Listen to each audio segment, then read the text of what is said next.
انشاءاللہ محبت رسول پورا ایک ٹاپک رکھیں گے کہ حضور سے محبت کرنا کیسے. لیکن ہاں اس پورے ٹاپک کا نچوڑ ابھی بتا دیتا ہوں. لمبا سننا ہے تو سن لینا, لیکن نچوڑ بتا دوں. رسول اللہ کا عاشق وہ ہو نہیں سکتا جو حضور کے طریقے سے ہٹ جائے. جس کا چہرہ حضور سے نہ ملتا ہو, جس کی ادائیں حضور سے نہ ملتی ہو, جس کی چال حضور سے نہ ملتی ہو, جس کے اخلاق حضور سے نہ ملتے ہو, جس کی مسکراہٹ حضور سے نہ ملتی ہو, جس کا کھانا پینا حضور کی طرح نہ ہو, جس کا اوڑھنا بچھونا حضور کی طرح نہ ہو, جس کی زندگی حضور کی طرح نہ ہو, وہ کچھ بھی ہو سکتا ہے, عاشق رسول نہیں ہوتا. کیونکہ عاشق کا مطلب یہ ہے کہ جس سے عشق ہو جائے اس کی طرح بن جاؤ, بن جاؤ اس کی طرح. جس کے فین ہو اس کی طرح خود کو بنا لو. اب جو دوسری بات اس میں لکھی ہوئی نماز کے حوالے سے, تو میں ایک بات آپ کو بتا دوں کہ تمہارا اور میرا نبی صلی اللہ علیہ وآلہ وسلم جب اس دنیا سے رخصت ہوئے میرے آقا, تو میرے آقا علیہ السلام کی زبان پہ کوئی اور چیز نہیں تھی. آقا علیہ السلام کی آدھی روح نکل چکی تھی, آدھی روح. بعض روایت میں آتا ہے آدھی روح, جسم ٹھنڈا ہو گیا تھا نیچے والا. اور حضور اس وقت فرما رہے تھے الصلاۃ الصلاۃ الصلاۃ وما ملکت ایمانکم. کہا کہ نماز کی پابندی کرنا, نماز کی پابندی کرنا, نماز کی پابندی کرنا. وہ نبی جو دنیا سے جاتے جاتے تمہیں ایک بات کہہ کے جا رہا ہے کہ نماز کی پابندی کرنا, اس نماز کو ٹھوکر مار کے تم سمجھتے ہو کہ تم عاشق رسول ہو, تو تم سب سے بڑے دھوکے باز ہو. نمازوں کی پابندی نہ کرنے والا کچھ بھی ہو سکتا ہے, اس کی زبان سے کبھی وہ یہ نہ کہے کہ میں عاشق رسول. اچھا نہیں لگتا, ڈھونگ لگتا ہے, دھوکہ لگتا ہے, مکاری لگتی ہے. عاشق رسول وہ ہے جس کے بارے میں آقا علیہ السلام فرماتے ہیں انی لأعرفکم بنور جبلتکم وجباہکم, کہ میں قیامت کے دن تم لوگوں کو تمہارے پیشانی کے نور سے پہچانوں گا, تمہارے سجدوں کے نور سے پہچانوں گا, وضو کے اعضاء سے پہچانوں گا. حضور آپ کو بھی پہچاننے کے لیے ضرورت پڑے گی. ہاں میں تمہیں پہچانوں گا تمہارے نور سے. ویسے تو میں تم میں سے کفار کو بھی جانتا ہوں, منافقین کو بھی جانتا ہوں, دوغلوں کو بھی جانتا ہوں, لیکن قیامت کے دن میرے عاشقوں کی پہچان یہ ہوگی کہ ان کے وضو میں دھوئے جانے والے ہاتھ, پاؤں اور چہرے خورشید روشن کی طرح, چمکتے ہوئے سورج کی طرح قیامت کے دن چمک رہے ہوں گے. میں وہ چمک دیکھ کر کہہ دوں گا ہاں یہ میرے دیوانے ہیں, یہ وہ لوگ ہیں جن پر مجھے فخر کرنا ہے. ارے یہ وہ لوگ ہیں جن کو میں آج پہلے سینے سے لگاؤں گا, یہ وہ لوگ ہیں. ہاں یہی تو ہے وہ جن کو دنیا میں اپنا وارث بنا کے آیا تھا. ہاں یہی تو وہ ہیں جن کے لیے میں نے شفاعت کی محفل سجائی ہوئی ہے. ہاں یہی تو وہ لوگ ہیں جن کو آج میں نے جنت کا دلہا بنانا ہے. ہاں یہی تو وہ لوگ ہیں کہ جنت کو آج میں نے ان کی وجہ سے سجنے کا حکم دیا ہوا. یہی تو وہ لوگ ہیں جو نمازوں کی پابندی کر کے آئے, اللہ کی بارگاہ میں سجدے کر کے آئے, اللہ کو راضی کر کے آئے. ہاں یہی تو ہے یہ وضو کے قطروں کا ٹپکتا ہوا نور. ارے یہی تو وہ عاشق رسول ہے, یہی تو ہے میرے چاہنے والے. میں پہچانوں گا ان کو. اور نبی کریم صلی اللہ علیہ وآلہ وسلم فرماتے ہیں, کان کھول کے سننا, آپ میں سے کون کون ہے جو نبی کریم صلی اللہ علیہ وسلم کو اپنا رسول مانتا ہے؟ ہاتھ اٹھا کر, جس کے ہاتھ ہے وہ ہاتھ اٹھا لے. میں بھی ہاتھ اٹھاتا ہوں, ہاتھ نیچے کیجیے. ہم سب حضور کو اپنا نبی مانتے ہیں کہ نہیں مانتے؟ حضور کو اپنا نبی کس دھرم میں مانتے ہیں, کس مذہب کا مانتے ہیں؟ اسلام. کس مذہب کا؟ اسلام. اسلام کا مطلب کیا ہے؟ اسلام کا مطلب لا الہ الا اللہ محمد الرسول اللہ, کلمہ, نماز, روزہ, زکوٰۃ, حج اور بلیفز, فنڈامنٹل بلیفز ہمارے, یہ پورا اسلام ہے. اب اسلام کو اگر کوئی برباد کر دے, ختم کر دے, قتل کر دے, تو اس کی آپ کی نظر میں کیا حیثیت ہے؟ بھئی اسلام آپ کے سامنے اگر کوئی اسلام کو, چلیے آپ کی نظر کے سامنے اگر کوئی قرآن کو ایسے پکڑ کے آگ لگا دے تو آپ کیا کریں گے؟ کیا کریں گے؟ ارے بائیکاٹ نہیں ہوگا, اس کا صرف بائیکاٹ نہیں ہوگا, اس کا بائی پاس ہو جائے گا. مار ڈالیں گے لوگ اس کو اگر قرآن جلا دے گا کوئی, پھر سوچیں گے نہیں. تم قرآن جلانے پر اتنا چڑھتے ہو نا, اتنا چڑھتے ہو نا. اب کان کھول کے سنو, صحیح حدیث کے الفاظ ہے, نبی کریم صلی اللہ علیہ وسلم نے فرمایا من ترک الصلاة فقد هدم الدین, جس نے نماز چھوڑ دی اس نے میرے دین کا قتل کر دیا. اسلام کا قتل کر دیا اس نے جس نے نماز چھوڑ دی. ابھی میں کھڑے رہ کر بولوں، اگر صرف مثال دے رہا ہوں، اگر میں کہوں کہ یہ کافر ہے، وہ کافر ہے، یہ کافر ہے، وہ کافر، یہ کافر، وہ کافر، تو یہ لوگ کیا کریں گے میرے ساتھ؟ کرسی کی عزت گئی، اسٹیج گیا، سب گیا، میں کہاں جاؤں گا پتہ نہیں چلے. بات صحیح ہے کہ نہیں؟ کافر بولنے پہ غصہ آئے گا، چڑھو گے. اب سنو، نبی کریم صلی اللہ علیہ وسلم نے فرمایا من ترک الصلاة متعمدا فقد کفر، جس نے جان بوجھ کر نمازیں چھوڑ دی وہ کافر ہو گیا. دائرہ اسلام سے خارج نہیں ہوا. کافر کے دو مطلب ہیں، ایک کافر وہ جو باہر نکل چکا، ایک کافر وہ جو باہر نکلنے والا ہے.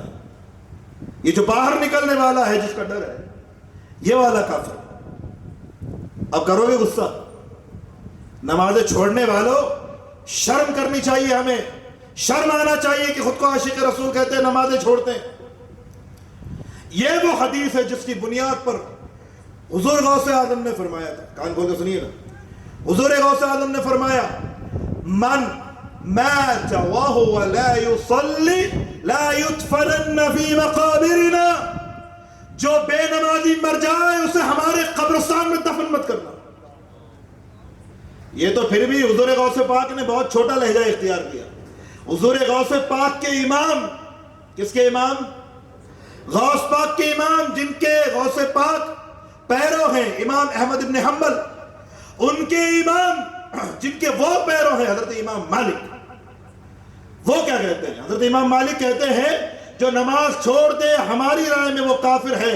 اگر مر جائے تو نہ اس کو غسل دو، نہ اسے دفن کرو، بلکہ اٹھا کے اسے کتوں کے سامنے پھینک دو یا کسی گٹر میں بہا دو. یہ اماموں کے آرا میں آپ کے سامنے بیان کر رہا ہوں. یہاں تک بعض اماموں کا قول ہے. کیوں؟ کیونکہ رسول اللہ نے فرمایا فقط کفر، کہ جو نماز چھوڑ دے وہ کافر ہو گیا. اور حضرت امام مالک کے دور کا تو حضرت عبد البر مالکی اور رحمۃ اللہ تعالیٰ علیہ یہاں تک لکھتے ہیں کہ ان کے دور میں جب کوئی کہتا تھا کہ فلاں نے نماز چھوڑ دی تو لوگ یقین نہیں کرتے تھے. اگر ان کے دور میں کوئی کہتا تھا کہ وہ مسلمان ہے، اس نے ظہر کی نماز چھوڑ دی، تو لوگ یقین نہیں کرتے تھے. اس کو بولتے تھے چپ، ایسی گندی بات نہیں کرتے، کوئی نماز کیسے چھوڑ سکتا ہے. اور آج نماز پڑھنا، اگر کوئی کہے نماز پڑھتا ہے تو تعجب کرتے ہیں لوگ. اچھا یہ بھی نمازی بن گیا. یہ دور آ گیا. اور جب تم اس قدر گناہوں کے دروازے پر آ کر کھڑے ہو گئے ہو، اتنی نمازیں چھوڑ رہے ہو، اتنے حرام کام کر رہے ہو، تو پھر تم چیختے چلاتے کہ وہ مرو. پھر تم پر عذاب آئیں گے، تم پر مصیبتیں ٹوٹیں گی، تمہاری عزت جائے گی، تمہارا وقار جائے گا، تمہاری کرسی چھینی جائے گی، تمہاری دولت چھینی جائے گی، تمہاری حیثیت چھینی جائے گی، تمہیں مارا جائے گا، کاٹا جائے گا. پھر رو کیوں رہے؟ جب تم اللہ کے نہیں ہوئے تو یہ سوچتے کیسے ہو کہ اللہ کی کائنات تمہاری ہو جائے گی؟ بھائی آپ کو یاد ہے حضرت اویس قرنی رضی اللہ تعالیٰ عنہ کا وہ فرمان؟ نماز پڑھ رہے ہیں حضرت اویس قرنی، نماز جنگل میں نماز پڑھ رہے ہیں، اور ان کی بکریاں پانی پی رہی ہیں، اور بکریوں کی حفاظت بھیڑیے کر رہے ہیں. ارے بھیڑیے بکریوں کی حفاظت کر رہے ہیں. ایک بدو دیکھ کے بالکل چونک گیا، شاک ہو گیا. اس نے کہا میں اس سے پوچھ کے جاؤں گا کیا چکر ہے. جب حضرت اویس قرنی نے نماز پڑھ لی تو اس نے پوچھا اویس یار ایک بات بتاؤ، ہماری بکریوں کو تو بھیڑیے کھا جاتے ہیں، یہ تمہاری بکریاں کہاں سے آئی ہیں کہ ان کو تو کچھ کر ہی نہیں رہے، ان کی حفاظت کر رہے ہیں؟ تو اللہ والوں کی سیدھی سیدھی بات کہتے ہیں کہ ان بکریوں کو پتا ہے کہ اویس اللہ کا ہے، اور بھیڑیوں کو پتا ہے کہ بکریاں اویس کی ہیں. بھیڑیوں کو پتا ہے کہ بکریاں اویس کی ہیں، اور اویس اللہ کا ہے. اویس اللہ کا ہو گیا ہے تو ایک بار اللہ کا ہو کر دیکھو، کائنات میں جو چیزیں جن کی فطرت دشمنی ہے وہ بھی دوست بن جائیں گی. جن کی فطرت میں نقصان ہے اس میں اللہ نفع ڈال دے گا. جہاں سے شر آنا ہے وہاں سے خیر آنے لگے گی، جہاں سے بدی آنی ہے وہاں سے نیکی آنے لگے گی، جہاں سے بے اطمینانی آنی ہے وہاں سے سکون آنے لگے گا، جہاں سے تم پر ہلاکتیں آنی تھی وہاں سے نجات آنے لگے گی، اور جہاں سے دروازے بند ہوئے تھے وہیں سے دروازے کھلنے شروع ہو جائیں گے. تم ایک بار اللہ کا ہو کر تو دیکھو یار، ایک بار آ کے تو دیکھو، اللہ کی بارگاہ میں تم گڑ گڑا کے تو دیکھو، اللہ کی بارگاہ میں تم تڑپ کے تو دیکھو. نمازوں کو چھوڑ کر تم اگر یہ سمجھتے ہو تمہارے گھر میں خیر و برکت آ جائے گی، تم نادانی میں ہو۔ یہاں تک فرمایا نبی کریم صلی اللہ علیہ وسلم نے من نام عن صلاة الصبح فقد رفع علم الشیطان، جو صبح کو بستر پر سوتا رہے، کاروبار کے لیے جائے مگر نماز کے لیے نہ جائے، اس نے شیطان کا جھنڈا اٹھا لیا ہے، اس نے شیطان کی فوج کو جوائن کر لیا ہے۔ وہ یہ اعلان کر چکا ہے کہ میں اسلام کے خلاف شیطان کے ساتھ کھڑا ہو چکا ہوں۔ نماز فجر کو تم ہلکے میں لیتے ہو، نمازوں کو ہلکے میں لیتے ہو۔ ارے میرے بھائی، تم نے اللہ کے سامنے جب سے جھکنا شروع کیا ہے، تم ہر ایک کے سامنے جھکنے لگے ہو۔ کیوں نہیں سمجھ میں آتا؟ یہ اللہ کا در ہے، یہ اللہ کا در ہے کہ جو اس در پہ جھکتا ہے در در نہیں جھکتا، اور جو اس در پہ نہیں جھکتا وہ در در جھکتا رہتا ہے۔ ایک بار اللہ کے بن کے تو دیکھو، ایک بار اللہ کے ہو کے تو دیکھو، ایک بار اللہ کی بارگاہ میں سچے دل سے توبہ کر کے پلٹ کے آ کے تو دیکھو۔ میرے آقا صلی اللہ علیہ وآلہ وسلم فرماتے ہیں کہ کل بنی آدم خطاؤن، آدم کے سارے بیٹے خطا کار ہیں، آدم کے سارے بیٹے خطا کار ہیں۔ وَخَيْرُ الْخَطَّائِينَ التَّوَّابُونَ، لیکن سب سے اچھے خطا کار وہ ہیں جو خطا کے بعد توبہ کر لیتے ہیں، جو خطا کے بعد توبہ کر لیتے ہیں۔ تو توبہ کی توفیق مقدر کی بات ہے پیارے۔ اگر رات کو سوتے وقت تمہیں نماز قضا ہونے، نماز چھوٹنے کے ڈر سے نیند نہ آئے، جسم بوجھل ہونے کے باوجود بھی تمہیں بستر پر نیند نہ آنے لگے، اور نمازیں ادا کرنے کا جذبہ تمہیں اٹھا کر کھڑا کر دے، تو سمجھ لینا تمہیں توبہ کی توفیق نصیب ہو گئی ہے، تمہیں اللہ کی طرف آنے کا راستہ مل گیا ہے۔ کیونکہ اللہ جس کو چن لیتا ہے پھر اسے اپنے مصلے کی سواری دے دیتا ہے، اپنے مصلے کی سواری دے دیتا ہے۔ مجھے بتاؤ، نبی کریم صلی اللہ علیہ وآلہ وسلم کو کیا کبھی جہنم کا خوف تھا؟ کہ حضور صلی اللہ علیہ وآلہ وسلم کو کسی عبادت کی ضرورت ہے؟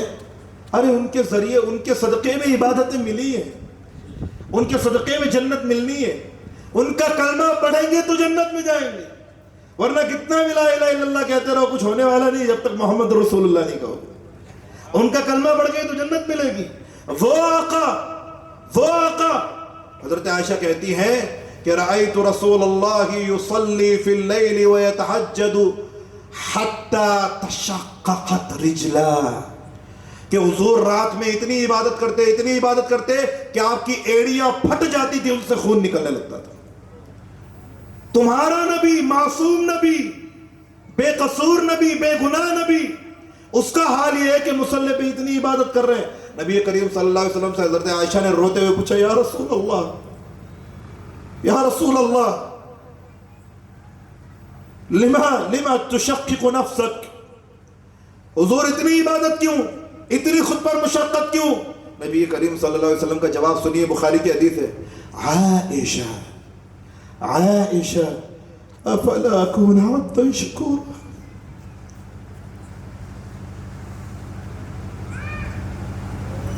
فرمایا عائشہ افلا اکون عبدا شکورا، عائشہ کہ میں اللہ کا شکر گزار بندہ نہ بنوں، شکر گزار۔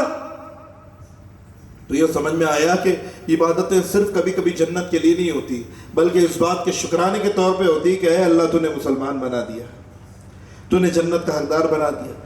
شکر گزاری میں، شکرانے کے طور پہ اتنی نماز، ارے ہم فرض نہیں پڑھ پا رہے اور ہمارا نبی شکرانے کے طور پہ اتنی نمازیں ادا کر رہا ہے، قدم مبارک پھٹ رہے ہیں، اس سے خون نکل رہا ہے، اور اس نبی کے عشق کا دعویٰ کر کے تم نمازیں چھوڑتے ہو۔